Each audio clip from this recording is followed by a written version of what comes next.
Hello and welcome top defence news की एक fresh episode में आप सबको तहे दिल से स्वागत है। फ्रेंड्स, आज की इस टॉपिक में हम बात करेंगे भारत का एक पैरामिलिट्री फोर्सेस के बारे में जो है इंडियन कोस्ट गार्ड। यदि मैं बताऊं फ्रेंड्स, इंडियन कोस्ट गार्ड यानी कि तटरक्षक बाहिनी 2026 जो कि समुद्र की सिकंदर 189 जहाज 77 एयरक्राफ्ट से लेस देश की यह सेना।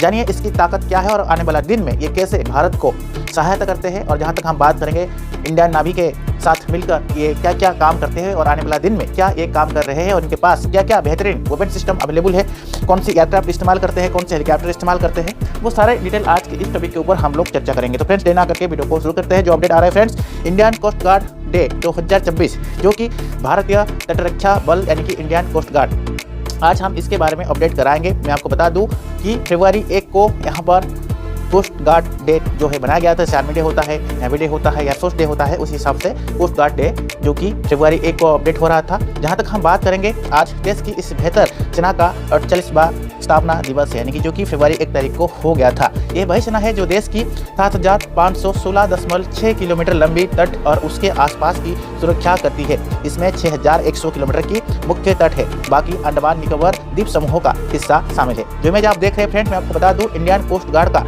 यदि हम बात करेंगे गहरे वाक्य है वह हम रक्षक यानी हम सुरक्षा करते हैं। इसका स्थापना 1 फरवरी 1977 में हुई थी। फिलहाल इसमें करीब 14,000 कर्मी काम करते हैं। यह रक्षा मंत्रालय की अधीन काम करने वाली संस्था है। यह भारतीय नौसेना, मत्स्य विभाग और उस हिसाब से कस्टम, केंद्रीय पुलिस बल और राज्य की पुलिस के साथ मिलकर काम करते हैं। ये मैं बता दूं इसका मुख्य कार्यालय न्यू दिल्ली में है। इसके पास न्यू वेपन सिस्टम और हथियार रहता है। जहां तक हम बात करेंगे इसके पास अभी 3 पॉल्यूशन कंट्रोल वेजल्स है, 27 ऑफर्स पेट्रोल वेजल्स है, 45 फास्ट पेट्रोल वेजल है और 82 पेट्रोल वेजल में 14 पेट्रोल क्राफ्ट भी इसके पास अभी अवेलेबल है। 18 एयरक्राफ्ट अवेलेबल है। इसके अलावा तटरक्षी बल के पास 77 एयरक्राफ्ट है जिनमें विमान और हेलीकॉप्टर भी शामिल होता है। तो इमेज आप देख रहे हैं फ्रेंड्स, भारतीय तटरक्षा बल की जब स्थापना हुआ तब देश में समुद्र की रास्ते में यदि हम बात करेंगे स्मगलिंग यानी तस्करी बहुत ही हो रही थी। तब पहली बार जहां तक अपडेट आ रहा है किसी गैर मिलिट्री और मिलिट्री संस्था ने सर्विस के स्थापना करने की बात की थी, जहां पर 1960 के आसपास की बात है।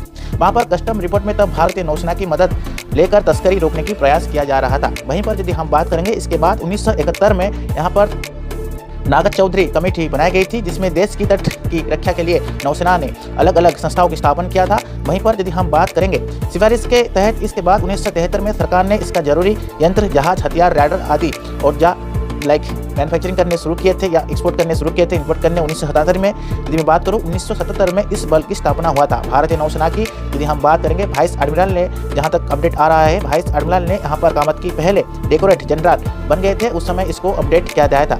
जहाँ पर अपडेट है तटरक्षी बल का सबसे बड़ा मिशन है अक्टूबर 1999 में हुआ था। तब इसके जवानों ने, जहाँ तक बात करेंगे जवानों ने पानामा में रजिस्टर जापानी Kyrgyz ship MV allowed rainbow का इंडियंस के पास हाईजैकिंग के तहत छुड़ाया गया था यानी समुद्री लुटेरा से।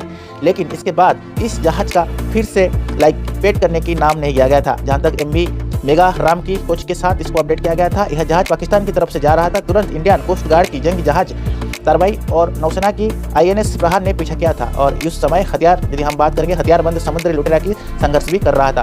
तो उस समय काफ़ी हद तक ये चुनौतीपूर्ण समय रहा था इंडियन कोस्ट गार्ड के लिए। और जो अपडेट आ रहा है फिलहाल यदि हम बात करेंगे कोस्ट गार्ड की ताकत बढ़ाई जा रही है। इसमें 200 जहाज शामिल करने की प्लान है, साथ ही 100 ट्विन इंजन एयरक्राफ्ट भी शामिल किया जाएगा। इसके अन्य केंद्र यदि हम बात करेंगे मुंबई, विशाखापट्टनम, चेन्नई, कोलकाता के साथ अवेलेबल है। जहां तक हम बात करेंगे गांधीनगर इसमें सेना की तरह न्यू अपडेट कर दिया रहा है और अनेक नाम अलग अलग तरफ से इसके ऊपर काम कर रहे हैं। तटरक्षी बल का प्रमुख यदि हम बात करेंगे डायरेक्टर जनरल, यहाँ पर एडिशनल डेकोरेटेड जनरल होते हैं और उसके बाद यदि हम बात करेंगे इसमें इंस्पेक्टर जनरल और deputy inspector general commandant level में अपडेट किया जाता है। तो जहाँ तक अपडेट है कमांडेंट जूनियर ग्रेड और डिप्टी कमांडेंट और यदि हम बात करेंगे असिस्टेंट कमांडेंट पहली बार यहाँ पर इसके बार काम करते हैं। जहाँ पर 36 ड्रेनियर विमान और 20 ध्रुव हेलीकॉप्टर, 17 चेतक हेलीकॉप्टर और इसके अलावा समुद्री क्लास की 3 न्यू जासूसी कंट्रोल क्लास को भी अपडेट किया जाता है। और कोस्ट गार्ड के पास न्यू वेपन सिस्टम और हेलीकॉप्टर को भी शामिल किया जा रहा है।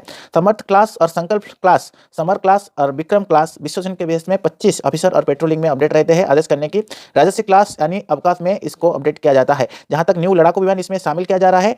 44 फाइट पेट्रोल बल अवेलेबल है। भारतीय LNT और AVG कलाम की 82 पेट्रोलिंग क्लास में अवेलेबल है। 14 पेट्रोल क्राफ्ट है और 18 हवाईजहाज और तटरक्षक बल के जल्दी 6 एयरबेस से 295 मिलिटेंट्स पेट्रोल प्लेन भी अवेलेबल है और आने वाला दिन में इसको ज़्यादा अपग्रेड किया जाएगा। तो फ्रेंड्स आज की इस टॉपिक में हम कोस्ट गार्ड के बारे में कुछ अपडेट दिए और आने वाला दिन में इसको इंप्रूव किया जा रहा है। भारत इसके ऊपर काम कर रहा है। आज का टॉपिक कैसा लगा जरूर कमेंट बॉक्स में मेंशन कीजिएगा। तब तक के लिए friends keep watching top defence news.